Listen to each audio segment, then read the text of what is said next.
This young teacher, Mr. Dami, entered an African village full of beautiful girls with just one sole aim: to disflower all the girls there in just one day.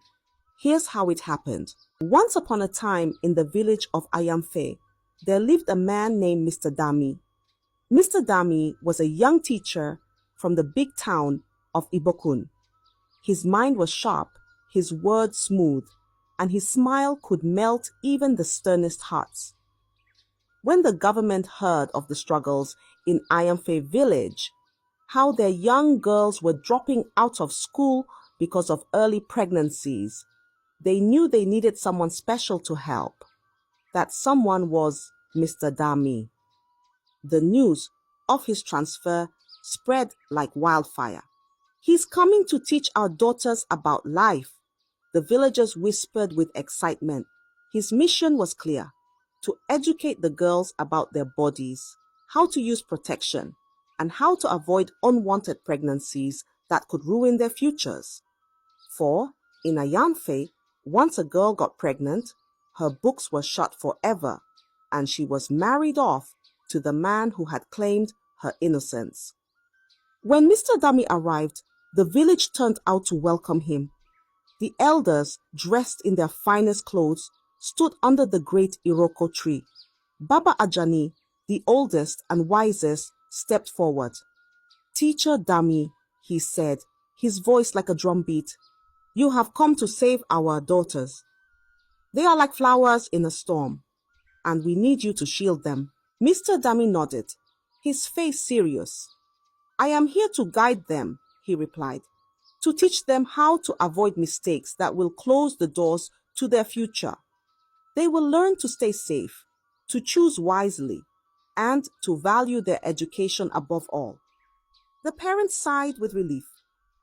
They had seen too many dreams crumble like dry leaves.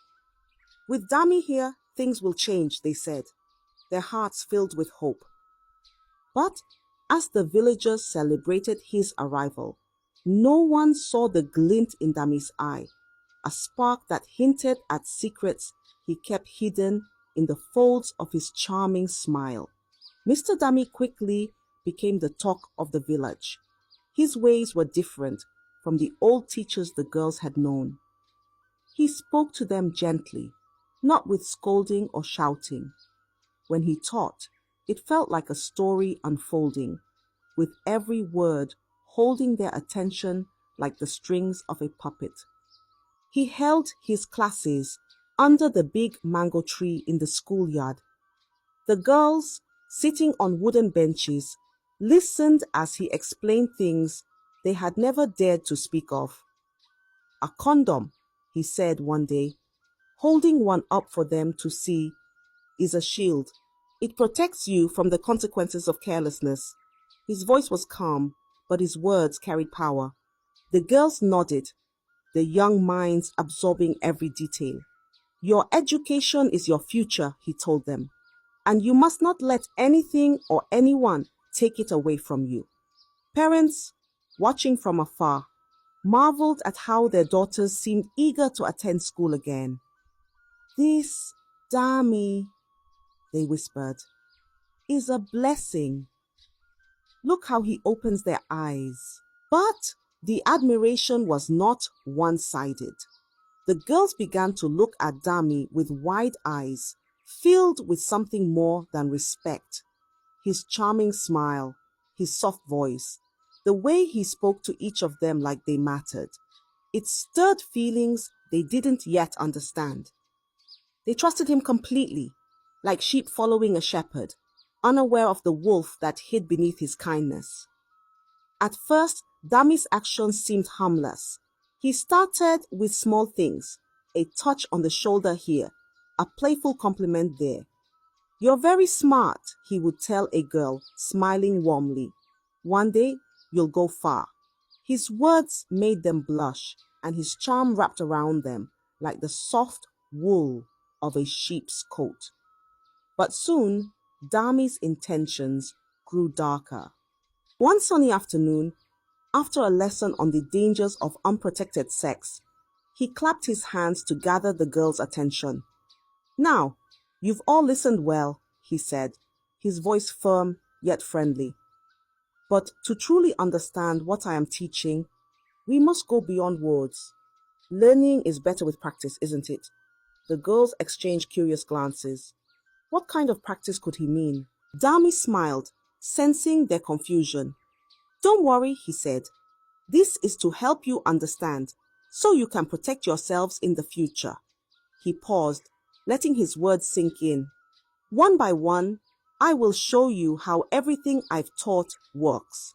Follow me inside, and I will explain privately.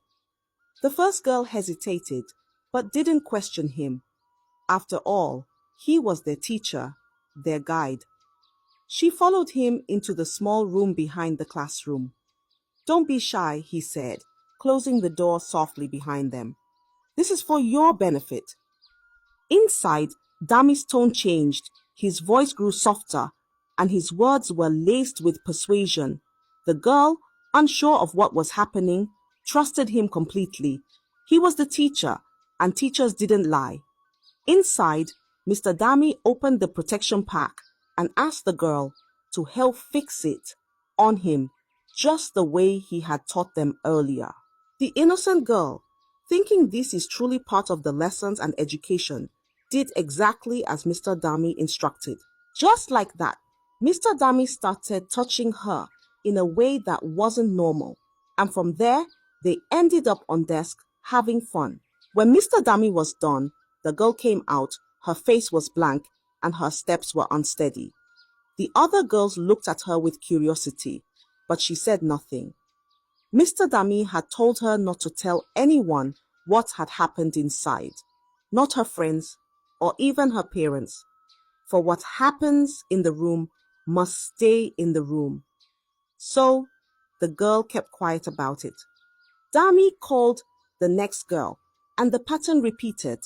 One by one, they entered the room, and one by one, they left with silent lips and heavy hearts. The girls didn't speak about what happened inside.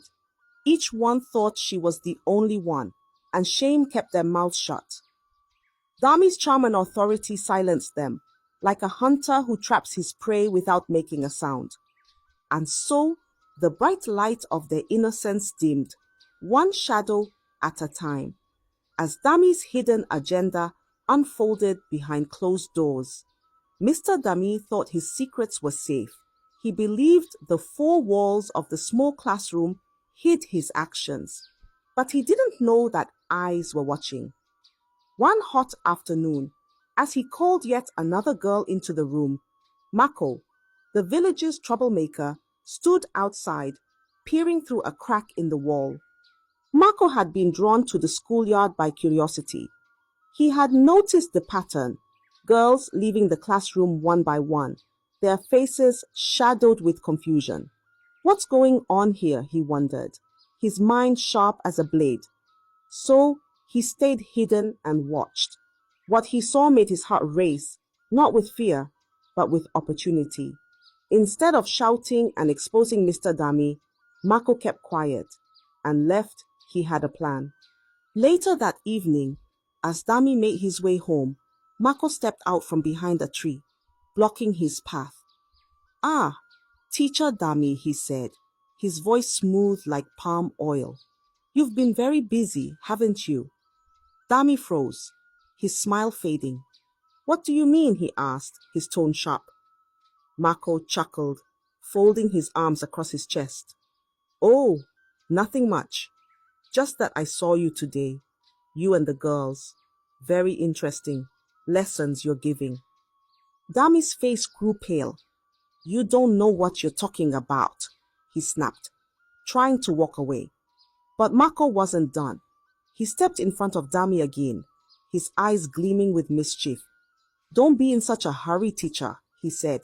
See, I'm a man of the village, but I'm also a man who knows how to keep a secret. For a price.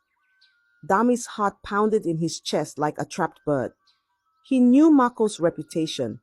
If this man spoke, everything would be ruined. What do you want? Dami asked, his voice low. Mako leaned in, his grin widening.